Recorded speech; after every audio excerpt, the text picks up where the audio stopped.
প্রিয় দর্শক, ঐক্য.com.bd সংবাদপত্রে বাংলাদেশ অনুষ্ঠান থেকে আমি রেজানুর রহমান আপনাদেরকে স্বাগত জানাচ্ছি।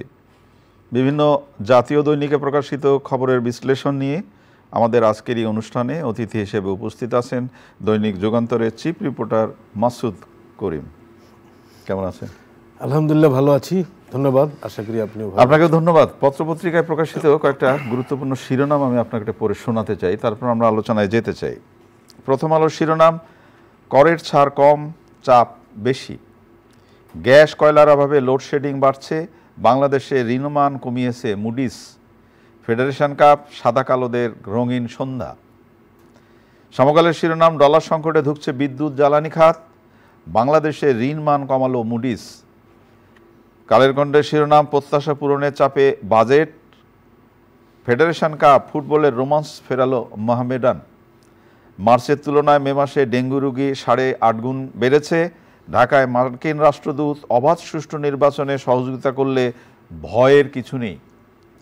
ইত্তেফাকের শিরোনাম, চলতি সংসদের শেষ বাজেট অধিবেশন শুরু আজ। জ্বালানি সংকটে বস্ত্র খাতে উৎপাদন নেমেছে অর্ধেকে।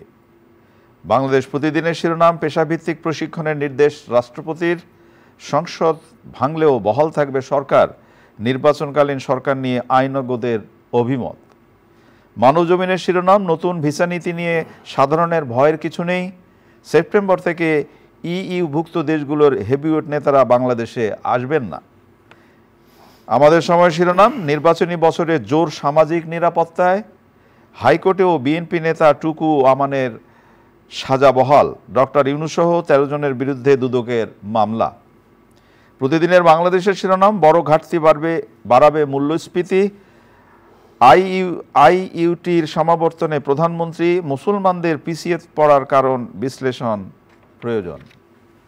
ধন্যবাদ আপনাকে। আজকের পত্রপত্রিকা জুড়ে, আগামীকাল যেহেতু আজ সংসদ অধিবেশন, কালকে বাজেট উপস্থাপন করা হবে, বাজেটের প্রেডিকশন, বাজেট নিয়ে সব কিছু নিয়ে আলোচনা। যেমন প্রথম আলোর শিরোনাম, করের ছাড় কম, চাপ বেশি।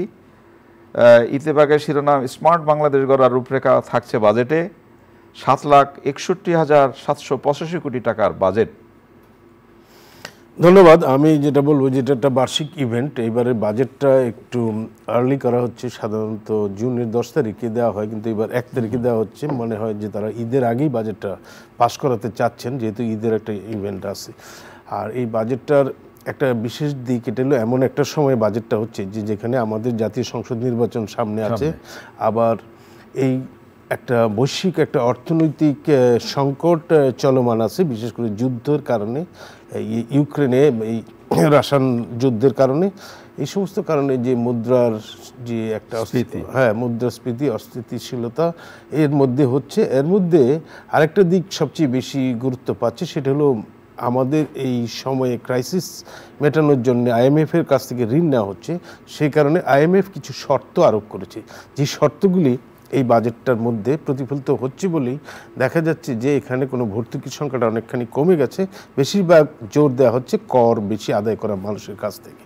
যেই জিনিসটা যে কোনো দেশের জন্য খুব প্রয়োজন, যে নিজস্ব অর্থায়ন বা নিজস্ব সম্পদের সংগ্রহ করা, কিন্তু এটা বৈদেশিক পরামর্শ হলে অনেক সময় কি আমার নিজস্বতা মানে ঠিকভাবে হয় না। যেমন ধরেন, আমাদের যদি কৃষিভিত্তিক বিষয়গুলোর থেকে যে ভর্তুকি কমানো হয়, সেটা একটা চাপ। হ্যাঁ, কিছু কিছু খাত আছে যেগুলোতে খুবই জরুরিভাবে না দিলে কি পরিস্থিতি হয় সেটা। তো এটা দেখা যাচ্ছে যে আইএমএফ এর এটা শর্তগুলি বিশেষভাবে পালন করতে গিয়ে কর বাড়ছে বিভিন্ন ক্ষেত্রে, যেটা শোনা যাচ্ছে। কালকে হয়তো বোঝা যাবে যখন বাজেটটা প্লেস হবে। নিশ্চয়ই বাজেট প্লেস হওয়ার পরে আরও ডিবেট হবে এবং পাস হবে। এখানে বিজনেসম্যান তারা হয়তো প্রতিক্রিয়া দিবেন, রাজনৈতিক প্রতিক্রিয়াগুলি আমরা জানতে পারবো।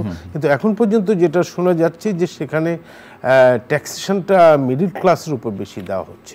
এই জিনিসটা কিন্তু একটা ভয়ের কারণ। আমি মনে করি যে যেখানে আমাদের দেশে একটা বিপুল অঙ্ক ঋণ খেলাপি, সেই খেলাপি ঋণগুলি যদি আদায় করা যেত, একটা বিপুল অঙ্কের অর্থ পাচার হয়ে যাওয়ার খবর আমরা শুনতে পাই, সেইগুলি যদি ফেরত আনা যেত এবং নানা রকম আর্থিক দিকগুলিতে যেমন শৃঙ্খলা যদি আনা যেত, এবং বিশেষ করে দ্রব্যমূল্যটা যখন বেড়ে চলছে বিভিন্ন নিত্যপণ্যের জিনিস, তো সেখানে মুদ্রাস্ফীতিটার ব্যাপারটাও এখানে উদ্বেগের সৃষ্টি করছে। কারণ বাজেটটা যখন ঘাটতিই দেখা যাচ্ছে বেশি, বাজেটে ঘাটতি থাকে কিন্তু এবার মনে হচ্ছে যে খুব একটা এক্সপানশন হবে, যেগুলি হিসাব এখন পর্যন্ত পাওয়া যাচ্ছে, কালকে সেটা বোঝা যাবে। তো আমি মনে করি যে এই জিনিসটা যদি করের আওতায় যদি লোকের সংখ্যা বাড়ানো যায়, স্বাভাবিক সাধারণ করটাকে কর প্রদানকারীদের সংখ্যা, কারণ আমাদের এখানে 17 কোটি মানুষ, কর মাত্র মনে হয় কি 20-30 লাখ কত লোক কর দিচ্ছেন। এই সংখ্যাটা যদি বাড়ানো যায় সেটা কিন্তু মানুষের গায়ে লাগবে কম। আর দ্বিতীয় কথা হলো যে যারা উচ্চ শ্রেণী তাদেরকে সুযোগ সুবিধা বেশি দেওয়া হচ্ছে বলে কয়েকদিন ধরেই পত্রপত্রিকায় লেখা হচ্ছে। ধনিক শ্রেণী, কিন্তু এখানে মধ্যবিত্তটাকে এখানে টার্গেট করা হয়েছে। That is very dangerous for আমাদের দেশে যেটা মধ্যবিত্ত শ্রেণী বিকাশমান এবং আমাদের অর্থনীতি। সেক্ষেত্রে কি ওই জায়গাটা হবে না যে উপর আর নিচের চাপে মধ্যবিত্ত চ্যাপ্টা হয়ে যাবে? মধ্যবিত্তের চিলে চ্যাপ্টা হওয়ার অবস্থা, কারণ মধ্যবিত্তের যে কনজিউমার সেটা বিকাশ হচ্ছে, সেটাই কিন্তু আমাদের দেশের গ্রোথটাকে বাড়িয়ে তুলছে। মাসুদ করিম, আপনি আজকে বোধহয় দুইটি একাধিক পত্রিকায় মুডিস নিয়ে একটি রিপোর্ট আছে, আমি প্রথমে বুঝতে পারিনি, তবে পরে দেখা যায় বৈদেশিক লেনদেনের ক্ষেত্রে বাংলাদেশ এখন উঁচু মাত্রার দুর্বলতা ও তারল্যের ঝুঁকি রয়েছে, একই সঙ্গে প্রাতিষ্ঠানিক দুর্বলতা রয়েছে। মুডিসের বিশ্লেষণ, বাংলাদেশের ঋণমান কমিয়েছে মুডিস জিনিসটা হলো যে ওনারা এই কোয়ালিটি অফ দি ইকোনমিক্সের সব কিছু নিয়ে তারা একটা রেটিং করে। আমাদের যে ঋণটা আমরা বৈদেশিক ঋণ আমরা গ্রহণ করি সেটার কোয়ালিটিটাকে ওনারা, মানে এটাকে ফেরত দানের কোয়ালিটি না, এটা সামগ্রিক ঋণটা আমাদের অর্থনৈতিক পারফরমেন্সের সাথে এটা ফেরত দেওয়া এবং এই ঋণটার যে ঝুঁকিটা তার সব কিছু মিলে অর্থনৈতিক ইম্প্যাক্টের উপরে এরা একটা সামগ্রিক বিশ্লেষণ করে এবং এটা একটা নির্মোহ বিশ্লেষণ সবাই মনে করে, এটা ইন্টারন্যাশনাল স্ট্যান্ডার্ড অনুযায়ী করা হয়।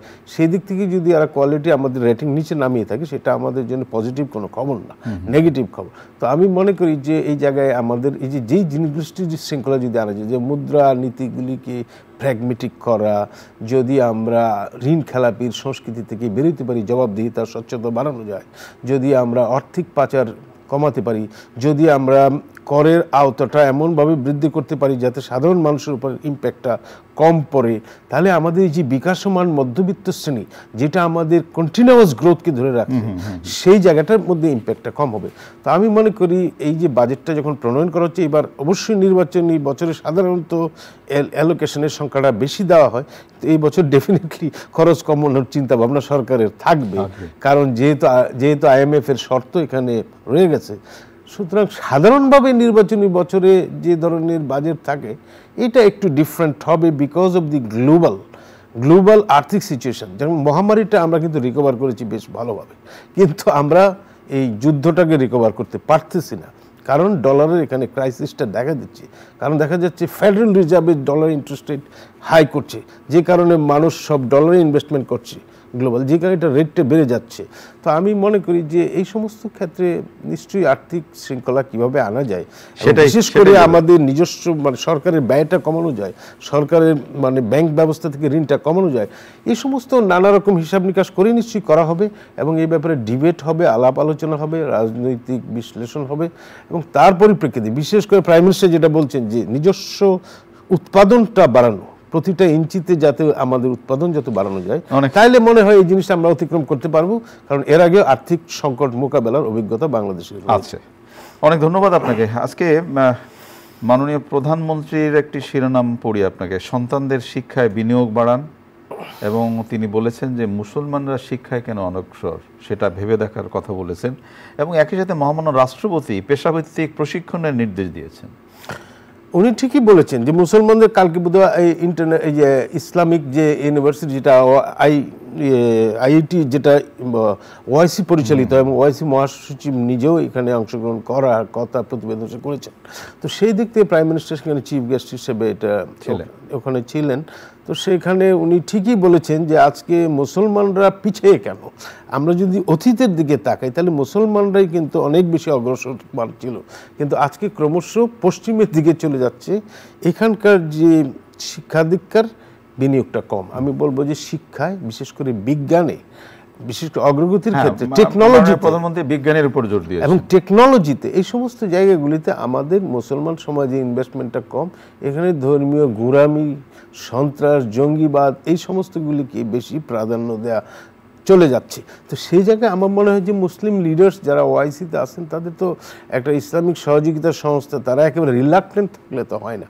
তো সেই জায়গাগুলিতে আমার মনে হয় প্রচুর কাজ করতে হবে, কারণ মুসলমানদের অতীত অত্যন্ত গৌরবোজ্জ্বল অতীত এবং শিক্ষা দীক্ষায়, কিন্তু আজকে দেখা যাচ্ছে সেটাকে ছাপিয়ে যাচ্ছে পশ্চিমারা, বিশেষ করে যারা এই মুসলমানদের প্রতিদ্বন্দ্বী হিসেবে, এবং আমরা আস্তে আস্তে কুপমণ্ডকতা, ধর্মান্ধতা, কুসংস্কার এই সমস্ত দিকে নিমজ্জিত হচ্ছে এবং আমাদের ভবিষ্যৎ প্রজন্ম সেই দিকে যাচ্ছে। সুতরাং প্রাইম মিনিস্টার যেটা বলেছেন যথার্থই তিনি বলেছেন, সেটাই আমি মনে করি সেটার দিকে আমাদের নজর দেওয়ার এখনই সময়। অনেক অনেক ধন্যবাদ আপনাকে। আপনি নিশ্চয়ই গতকাল কুমিল্লায় ফেডারেশন কাপ ফুটবলের একটা খেলা হলো, এবং এই আলোচনাটা কেন জিজ্ঞেস করছি বা তুলতে চাচ্ছি যে একসময় ফুটবলের জাগরণ যা ছিল বাংলাদেশের, বিশেষ করে ঢাকায় আবাহনী মোহামেডান বা ফুটবলের দ্বৈরথ হলে এই যে আমাদের স্টেডিয়ামে বাঁধ ভাঙা জোয়া, টিকিটের জন্য হাহাকার, সবকিছু মিলে ফুটবলেরই তো ঐতিহ্য ছিল। তো কুমিল্লার এই ফেডারেশন কাপ ফুটবলের দুই দলের লড়াইয়ের মধ্যে মনে হয় একটা সম্ভাবনার জায়গা দেখা গেল, নাকি মনে হয়? কালকে যে খেলাটা ছিল, খেলাটা কিন্তু কালকে অনেকেই দেখেছেন, টেলিভিশনে দেখানো হয়েছে সরাসরি, এবং সেখানে শেষ পর্যন্ত মোহামেডান স্পোর্টিং ক্লাব জিতেছে, সাদা কিন্তু খুব হাড্ডাহাড্ডি লড়াই হয়েছে। সুতরাং আমি মনে করি যে এখানে কিন্তু কালকে বেশ দর্শক ছিল। আমি যে ফুটবলের ব্যাপারটা আমাদের দেশে, আপনি ঠিকই বলেছেন, আবাহনী মোহামেডান বলতে যে উন্মাদনাটা ছিল, এখন তো ফুটবলের ক্রিকেট ফুটবলকে ছাপিয়ে গেছে, কিন্তু ফুটবলটাও কিন্তু আমরা গ্লোবাল র্যাঙ্কিংয়ে ফুটবলে আমরা তেমন কিছুই না। তো আমি মনে করি যে আজকে দেখেন বিশ্বকাপ যখন হয় ফুটবলটাই কিন্তু সবচেয়ে বেশি অগ্রাধিকার মানুষ দেখে, যেমন আর্জেন্টিনা, ব্রাজিল এই সমস্ত। আমাদের এখানে ছিল, পাড়া মহল্লায় ছিল, জেলাভিত্তি টাঙ্গাইলে বা বিভিন্ন এলাকায় যে প্রতিযোগিতাগুলি হতো, ঢাকার থেকে খেলোয়াড়রা হায়ার করে নিয়ে যেত, সুতরাং সেইখানে কিন্তু ব্যাপক উত্তেজনা ছিল। আজকে খেলাধুলা কমে যাওয়ার কারণেই তো দেখা যাচ্ছে বা মাদক এই সমস্ত বেড়ে যাচ্ছে। আমার দেখা যাচ্ছে যে নানা রকম কিশোর গ্যাং অমুক তমুক হচ্ছে। তো আমি মনে করি খেলাধুলা সংস্কৃতির চর্চাটার দিকে যদি আমরা বেশি মনোযোগ দিই, বিশেষ করে ঢাকা শহরে সবচেয়ে বড় ক্রাইসিস, মনোযোগ দেওয়ার কথা বলছেন, ঠিক যে সময় আমরা এই আলোচনাটা করছি সেই সময় আমরা নারী ফুটবলদের নিয়েও আমাদেরকে নেতিবাচক কষ্টদায়ক আলোচনা করতে হচ্ছে। এটা কি খুব এটা অত্যন্ত দুর্ভাগ্যজনক, কারণ আমি মনে করি এখন আমাদের নারীরাও যেভাবে একটা প্রতিবন্ধকতার মধ্যেও সাফ ফুটবলে অন্যান্য ক্ষেত্রে যেভাবে ভালো করছে, এটা একটা অর্ধেক জনগোষ্ঠীতে অনগ্রসরতার মধ্যে রেখে কোনো অবস্থাতেই কোনো জাতি অগ্রসর হতে পারে না। তো আমি মনে করি খেলাধুলার দিকে আমাদের আরও বেশি মনোযোগ দেওয়া দরকার, বিশেষ করে খেলার মাঠ উন্মুক্ত স্থানে ঢাকা শহরে খুবই অভাব। যে মাঠগুলি ছিল সেগুলি দখল হয়ে যাচ্ছে এবং মার্কেট হয়ে যাচ্ছে। আপনি ঠিকই বলছেন, সেই দখল যাতে যেগুলি এখনো হয়নি সেগুলি না হতে পারে, এবং যেগুলি হয়েছে সেগুলি পুনরুদ্ধারের ব্যবস্থা করা। যদি এগুলি করা যায় তাহলে নিশ্চয়ই আমাদের তরুণ সমাজ এই বিপদগামী হওয়া থেকে বিরত থাকবে। অনেক ধন্যবাদ। আপনি কয়েকদিন ধরে নিশ্চয়ই, যেহেতু আপনাকে নিউজ ট্রিটমেন্ট দিতে হয় আপনার পত্রিকায়, ডেঙ্গু নিয়ে অনেক কথা হচ্ছে। তো আমরা বোধ করি ওই নানাভাবে অন্যান্য খবরের পেছনে ডেঙ্গু নিয়ে বিশেষ করে মার্চের, আজকে একটি পত্রিকায় আছে, মার্চের থেকে আজকের এই মাসে অনেক গুণ বেড়ে গেছে ডেঙ্গুর। তো সেটা যদি সঠিক সময়ে হেলাফেলায় যদি নষ্ট না করে, সঠিক সময়ে সঠিক কাজটি যদি না করা যায়, তাহলে তো এক সময় আবার এটা নিয়ে দৌড়ঝাঁপ শুরু করতে হবে। না, ডেঙ্গুর ব্যাপারটা খুবই উদ্বেগজনক, কারণ এই সিজনটা ডেঙ্গু হয়ে থাকে এটা সবাই জানে, কিন্তু আমাদের জিনিসটা হলো যে আমাদের ট্রিটমেন্টের একটা ফেসিলিটিস তো মানে পর্যাপ্ত না, চাহিদার তুলনায়, এটা তো সবাই জানে। তো সেই জন্য আমরা যদি আগাম এই জিনিসটাকে প্রতিরোধ করার জন্য, বিশেষ করে মশক যেগুলি মশক নিধন, মশার যে কামড় থেকে যেতে হয়, এবং ডেঙ্গুর যে জিনিসটা যে দ্রুত প্লাটলেট কমে গিয়ে এটা অবনতি হয়ে যায়, সুতরাং এই জন্যে ঝুঁকি থাকে বেশি, এবং বিশেষ করে বাচ্চাদের, বয়স্ক লোকদের। তো আমরা মনে করি যে এই ব্যাপারে ট্রিটমেন্টের পর্যাপ্ত ব্যবস্থা যদি থাকে, এবং এটার যে পরিষ্কার পরিচ্ছন্নতার ব্যাপারে যদি একটা জাগরণ সৃষ্টি করা যায়। এখন তো দেখা যাচ্ছে যে আমরা এটা কি বলবো, শুধু গভর্নমেন্ট বা সিটি কর্পোরেশন, আমাদের নাগরিকদের মধ্যেও তো নাই। অনেক সময় যে ময়লাটা আমরা রাস্তার উপরে ফেলে দিচ্ছি, কিন্তু এটা যে পানিটা জমিয়ে রাখছি, অনেকে মনে করে যে এই জিনিসগুলি তো একটু পরে সিটি কর্পোরেশনের লোকেরা নিয়েই যাবে, এই হবে সেই হবে। কিন্তু নাগরিক হিসেবে আপনার আমার দায়িত্বটা কি? এটা একটা সব কয়টা সুন্দর সিটি সেই নাগরিকদের কারণে হচ্ছে, এবং আমাদের সেরকম ডাস্টবিন করা, মানুষকে যে সেরকম সংস্কৃতিতে উদ্বুদ্ধ করা, সেই জায়গাগুলিতে ডেফিনেটলি সিটি কর্পোরেশন এবং অন্যান্য যাদের ভূমিকা আছে তাদের সেই ভূমিকাগুলি নিশ্চয়ই করা দরকার।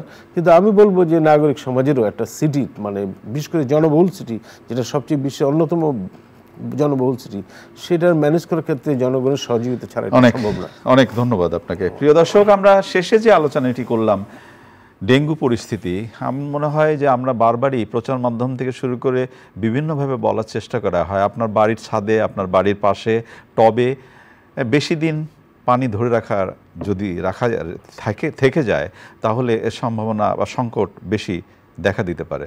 আসুন সবাই মিলে আমরা যার যার দায়িত্ব সেটা পালন করবার চেষ্টা করি।